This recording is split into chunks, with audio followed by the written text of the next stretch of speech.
This video is about patient classification system. It is also called as patient acuity system.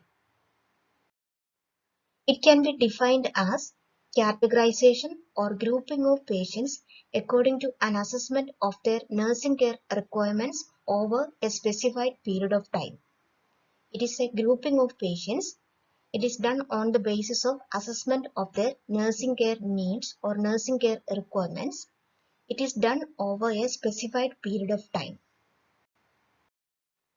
About purposes of PCS. First one, staffing. A PCS or patient classification instrument helps to determine both the numbers and kinds of staff needed. A PCS will assess nursing care needs. Then, according to the nursing care needs, how many nurses and what type of categories of nursing personnel are required can be determined by a PCS. Second, it helps to formulate program cost and nursing budget. After calculating the required number and types of nursing personnel, we can determine the actual cost of nursing service. Third, it helps to track changes in patient care needs. Already we have seen in the definition, a PCS is used over a specified period of time. Say for example, 24 hours. Once the 24 hours is over, again the same instrument has to be used to reassess the patient care needs. Thus we can assess changes in care requirements. Fourth one, to determine values for productivity equation. Productivity equation means output divided by input. In a nursing unit, output is the number of discharged patients. By using a patient classification instrument, we can decide whether the patient is fit for discharge or not. Thus, a PCS will give value for output, that is the number of discharged patients. And the last purpose is determining quality. Already we have seen a PCS can evaluate changes in patient care needs. If a patient condition improves, one of the reasons is good nursing quality or good quality of nursing care. Coming to desirable characteristics of PCS. First one, measurement and quantification of care requirements by a patient. Means a PCS should measure and quantify care of a patient. Second, match nursing resources to patient care requirements. A PCS should clearly tell how many nurses or what type of nursing personnel are required to meet different patient needs. Thirdly, it should help to determine the time and effort spent on each nursing activities. A PCS should tell how much time and effort is required to complete a nursing activity. Fourth, this instrument has to be economical and convenient to use, and it must be open to audit. About uses of PCS. These are almost similar to purposes and characteristics. First one, it is an objective method to validate the amount of care given to each category or type of patient. Then, it is an objective method to predict nursing care requirements. Third, it is an objective method to evaluate patterns of care. The patterns of care or the types of nursing activities varies according to the unit. For example, pediatric unit nursing activities are different from OBG unit nursing activities.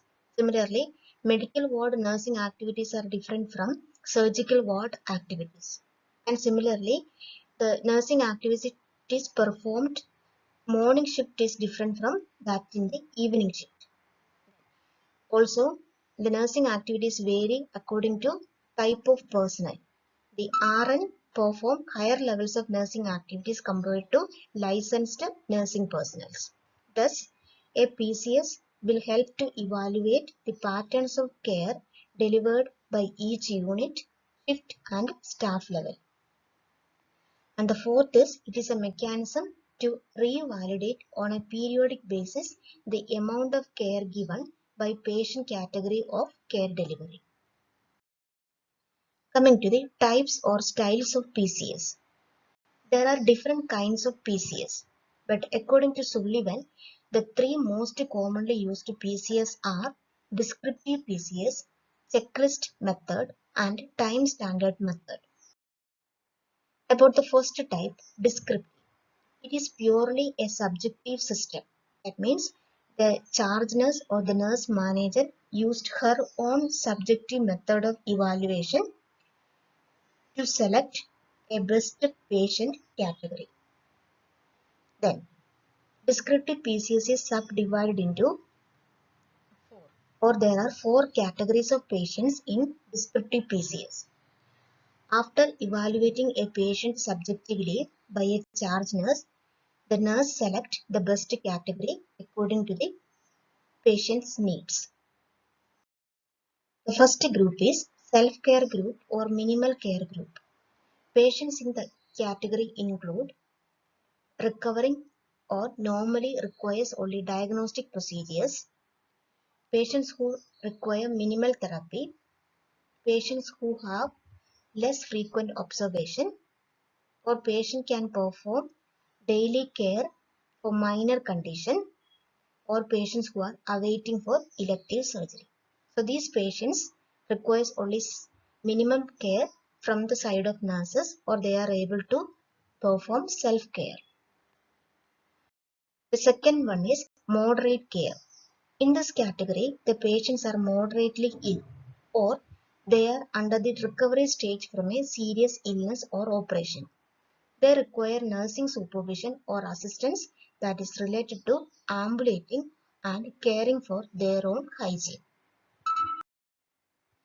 Third group, maximum care.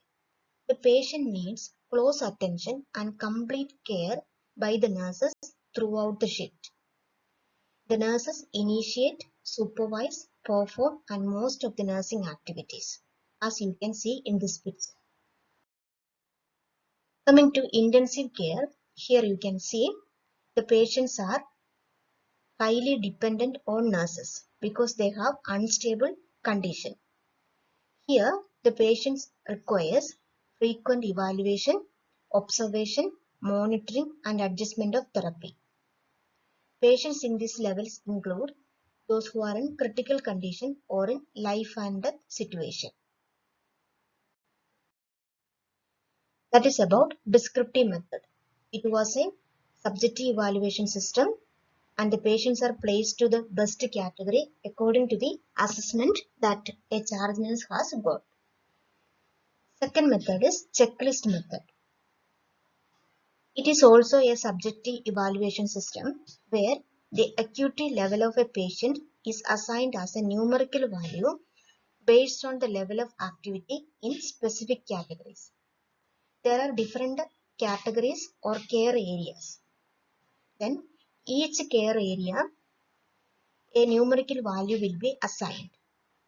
After assigning the numerical value, it will be added up to overall rating for a patient. In this example, you can see these are the care areas. There are 12 care areas starting from mental status to cutaneous and mucosal integrity. Here you can see the numerical value. It is either 0 or 1. If the patient requires any activity in a care area, then the numerical value is 1. If there is no activity in that particular care area, then the numerical value will be 0. For example, you can see here, mental status and consciousness care area, the numerical value is 0 because the patient is completely oriented. Then oxygenation, there is a nursing activity, so the numerical value is 1. So likewise, for 12 care areas, numerical values will be allotted. Then all the numerical value will be calculated to get an overall rating. According to overall rating, the patient will be given a specific category. Third method is time standard method. This is another method where the charge nurse assign a time value based upon various activities that need to be completed for the patient. For example, we will consider an unconscious patient. An unconscious patient requires bed bath, mouth care, NG2 feeding, and catheter care. These are the nursing activities we will consider as example. Then, for giving bed bath to this unconscious patient, say 20 minutes are required. For completing mouth care, 10 minutes. For completing NG2 feeding, 15 minutes. And for completing catheter care, half an hour.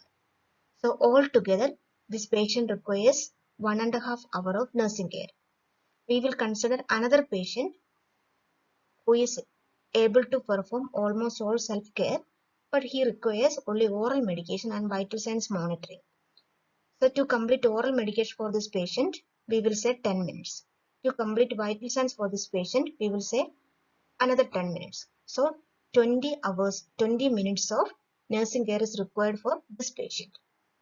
So in time standard method, first assess the nursing activities for a patient. Then for each nursing activity given time value. Then after giving time value, that will be total and converted to an acuity level.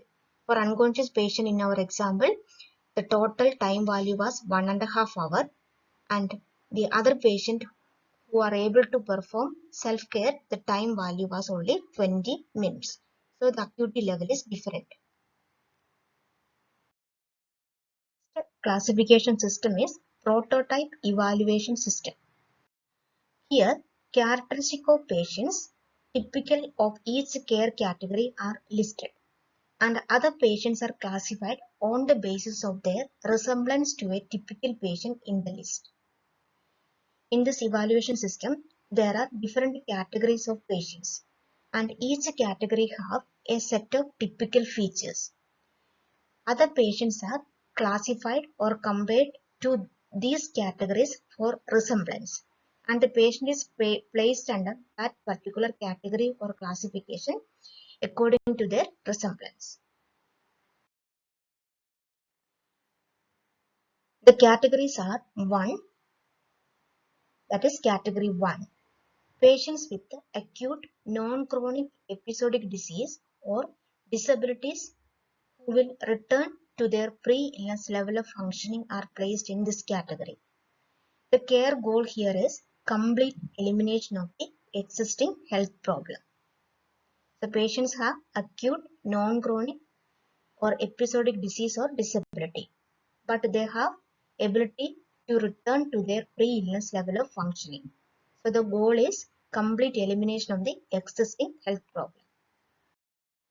In category 2, patients include those with chronic disease and a superimposed acute episode now. They have the potential to return to pre-episodic level of functioning. They already have a chronic disease. On the top of that, another episode of illness have occurred, but they have the potential to return to pre-episodic level of functioning. The care goal is management of the chronic disease as well as the present acute episode, so that the patient and family are able to manage the problem without ongoing support from the agency. Third category, patients with chronic disease or disability, where return to pre-illness level of functioning is not possible. There is potential to increase the level of functioning, and for whom the care goal is rehabilitation to a maximum level of functioning through continuing agency support. The patients have chronic disease or disability, but they cannot return to pre-illness level of functioning. But their level of functioning can be maximized by rehabilitation. Thus, they require maximum support from the agency. In category 4, there are patients with chronic disease or disability who can be maintained at home without ongoing agency support. They have a chronic disease and disability, and their present function cannot be maximum with the rehabilitation. So they require continuous agency support. And the care goal is maintenance at home at a level of functioning that is already present through ongoing agency support. Coming to category 5, patients with end stage of illness are placed here, and the care goal is assurance of comfort and dignity throughout the terminal stages, as you can see in this picture. Thus, in prototype evaluation system, there are 5 categories. Each category have a special features, and other patients are compared to these categories, and wherever they have resemblance, they are placed under that particular group. The 5th classification system is factor evaluation system. In this method, there are a number of critical care descriptors or care areas. Then each care areas is measured or to yield a subscore, or each care areas have different levels of subscore. This subscore, when combined with other subscores, yield a total score that designate the patient's dependency category. In this example, you can see the factor evaluation system. These are the care areas or specific care descriptors. There are 12 care areas starting from mental state till time used for wound dressing. Each care areas are given 4 subscore ranging from 4 to 1.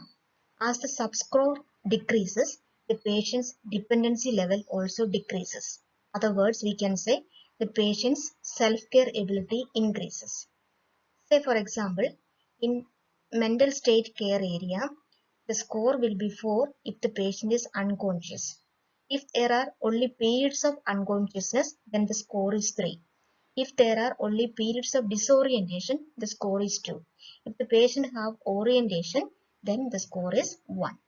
Likewise, 12 care areas, the subscores will be calculated. All the subscores will be total to get an overall rating. Then according to the overall rating, the patient will be placed under categories. Coming to the categories in factor evaluation system, they are category 1, 2, 3 and 4. Minimal care, intermediate care, semi-intensive care and intensive care respectively. Also, this classification system, that is factor classification evaluation system, places or gives or divides nursing hours according to the shift. Say day shift, evening and night shift. Day shift means morning shift. Then here you can see as the patient's group increases, the nursing care hours also increases. That means if the patient is in minimum care group, the nursing hours that a nurse has to spend 2.3 hours with the patient to complete his needs. In intermediate care group, a nurse has to spend 2.9 hours for completing his care. In semi-intensive care, it is 3.4, and intensive care, it is highly nursing dependent, that is 4.6 hours a nurse has to spend with a patient. Then in the evening shift also we can see 2 hours, 2.3, 2.8 and 3.4. Compared to morning shift, less time is required. But as per the category increases, the nursing hours demand also increases.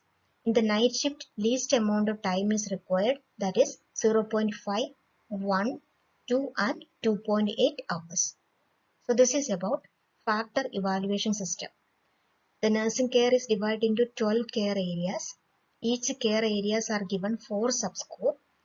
All the subscore in all 12 areas are calculated to get an overall rating. After getting rating, patients are placed under 4 categories or 4 group, and also the hours are divided throughout the 24 hours for 3 shifts, namely day, evening and night shift. And the nursing care hours for each category for each shift is also calculated. For conclusion, Patient classification system is introduced in 1960. It is a measurement tool for nursing, workload, and quality of care. There are 5 types of PCS, and the most commonly used type is descriptive type and grouping accordingly. Here is the end of this video. Thanks for watching. Please subscribe and share.